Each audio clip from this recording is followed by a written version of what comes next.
Every empire believes it is different. Different values, different systems, different destiny. Rome believed its laws made it eternal. Britain believed its empire was too global to fail. 7 stages.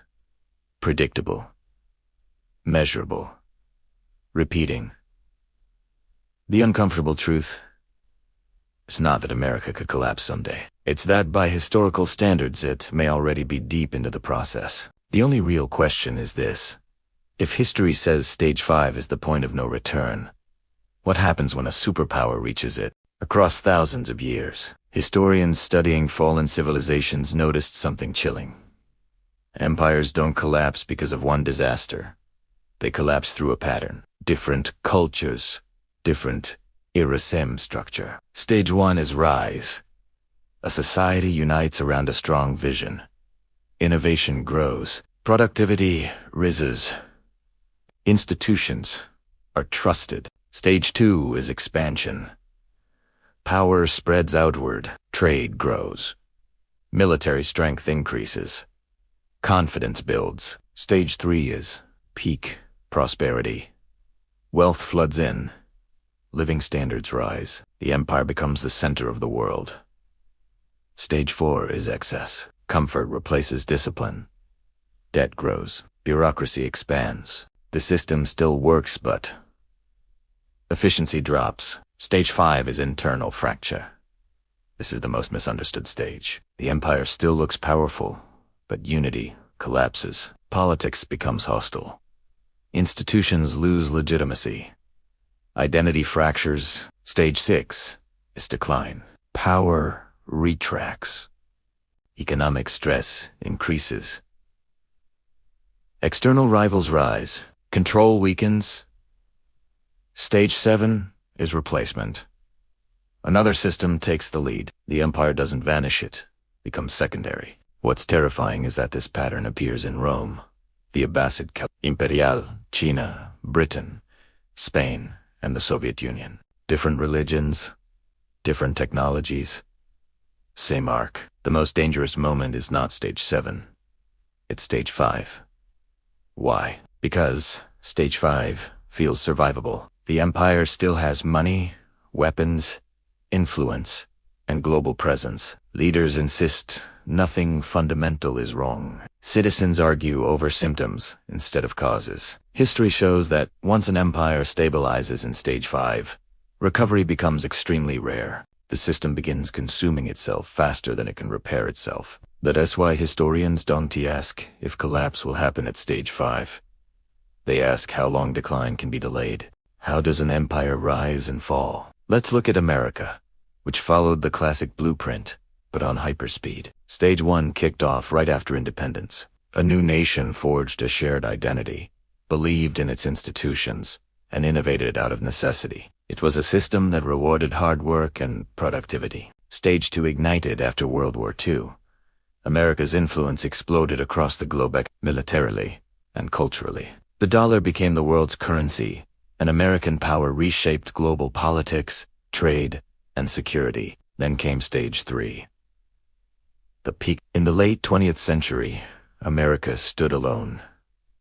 Unmatched military might, the dominant global currency. Unrivaled tech leadership and cultural influence that touched every corner of the planet. This is the exact moment every great power mistakes for permanence. Rome had it under Augustus, the British Empire had it in the Victorian era, and America had it right after the Cold War.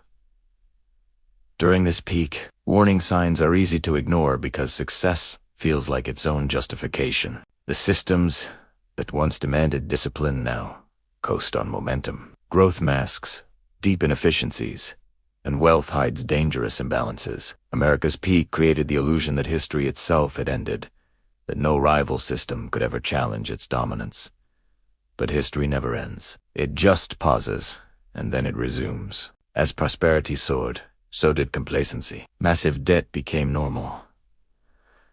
Bureaucracy swelled. Politics morphed from a tool for solving problems into a game of holding power. And this is right where the next stage quietly begins. Thanks for watching. Stage 4 is dangerous because it doesn't feel like decline. It feels like comfort.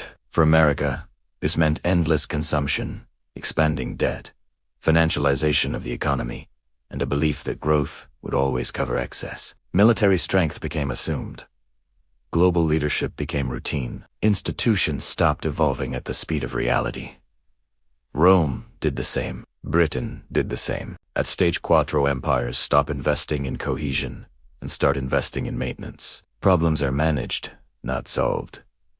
Long-term planning gives way to short-term political survival. America entered stage 4, when debt replaced discipline and polarization replaced consensus. The system still functioned, but cracks widened. Stage 4 always leads to stage 5. Stage 5 is where empires stop fighting external enemies and begin fighting themselves.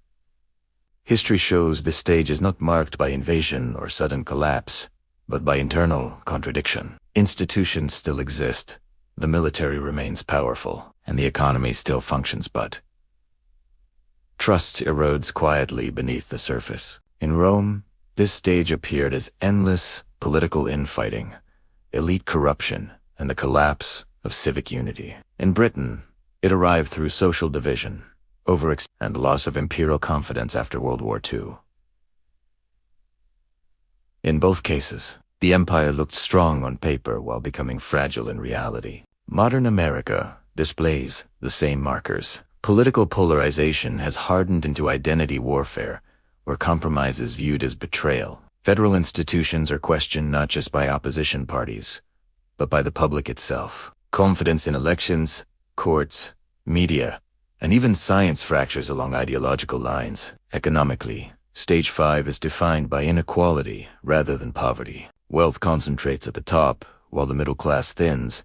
Debt expands faster than productivity. The system survives but increasingly feels rigged to those living inside it. This breeds resentment, not reform.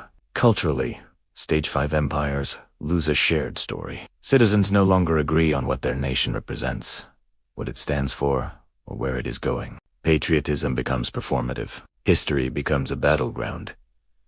Symbols, once unifying, now divide. Importantly, stage 5 is not collapse, it is lock-in. The systems that once allowed correction become too politicized to function effectively. This is the moment where empires don't fall but lose the ability to save themselves. Ever wondered if great empires have an expiration date? Historians have mapped out the stages of an empire's life, from its powerful rise to its eventual fall. Today, we're diving deep into the 6th stage, the age of decline. This is a fascinating and kind of eerie phase, and it has some serious lessons for us today.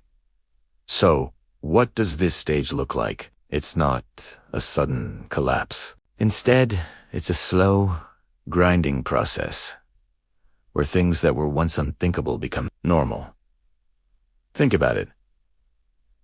Leaders start focusing on just managing the decline rather than actually fixing the root problems. It's like putting a bandage on a gaping wound. The goal shifts from growth and innovation to simply trying to keep the ship from sinking. Historically, we saw this with the Roman Empire. The vast bureaucracy became so complex and inefficient that it couldn't adapt. In the British Empire, economic challenges and the loss of global dominance marked this era. Problems that were once seen as crises become the new status quo. The public starts to disengage. People lose faith in institutions and retreat into their own private lives, focusing on their immediate family and community, because the bigger picture seems too broken to fix. Now, let's bring it home. Could America be entering this stage? We see debates about economic stagnation, political polarization where compromise is a dirty word, and a growing sense of disillusionment among many. The conversation often shifts to managing our problems instead of solving them. It's not about being pessimistic, but about being realistic. Recognizing these patterns is the first step. The question for us is, can we learn from history to write a different ending for our chapter? What do you think? Are these signs familiar? Let me know your thoughts in the comments below. Thanks for watching, and don't forget to subscribe for more deep dives into history and what it can teach us. Stage 7 is not destruction.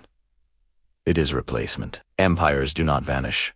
Overnight they are superseded. Rome didn't disappear. It became irrelevant. Britain didn't collapse. It ceded global leadership. Power shifted quietly, then suddenly became obvious in hindsight. At stage 7, the former empire still has culture, people, and influence, but no longer sets the rules. Economic centers move elsewhere. Innovation leadership migrates. Global institutions adapt to new power holders. For America, stage 7 would not mean the end of the country, it would mean the end of unquestioned dominance. The dollar's supremacy weakens. Military deterrence remains, but no longer intimidates. International norms evolve without American approval.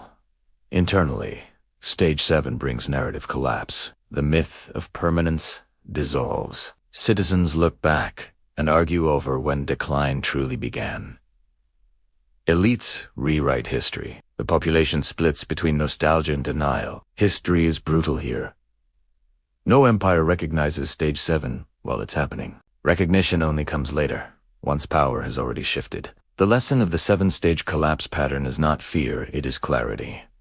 Empires don't fail because they are attacked. They fail because they mistake strength for permanence. And by the time stage 7 is visible, the choice is already gone.